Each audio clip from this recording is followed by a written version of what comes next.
السلام علیکم ورحمۃ اللہ وبرکاتہ۔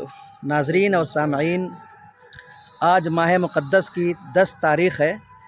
پہلا عشرہ جو رحمت کا تھا وہ ختم ہو چکا ہے لگ بھگ۔ اب دوسرا عشرہ جو مغفرت کا شروع ہونے والا ہے اس میں ہم لوگ انٹری کرنے والے ہیں، اور تیسرا عشرہ جو آگ سے خلاصی کا ہے اس کا بھی ہمیں انتظار رہے گا انشاءاللہ۔ اللہ تعالیٰ نے رمضان المبارک جیسی مقدس نعمت سے ہم کو نوازا ہے۔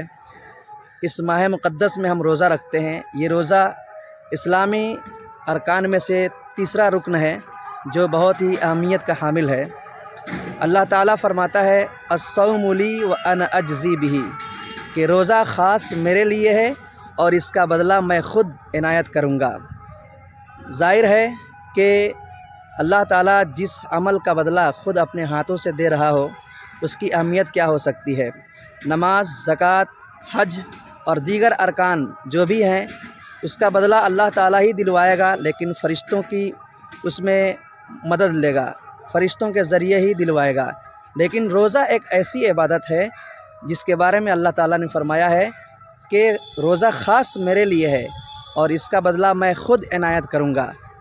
حدیث کی دوسری جگہ ارشاد ہے انا اجزا بہ، کہ میں روزہ کے بدلہ خود ہو جاؤں گا۔ جس بندے کے لیے اللہ تعالیٰ خود ہو جائے، جس بندے کو اللہ خود حاصل ہو جائے، دنیا جہاں کی کوئی بھی نعمت، کوئی بھی چیز کیا وقت رکھ سکتی ہے۔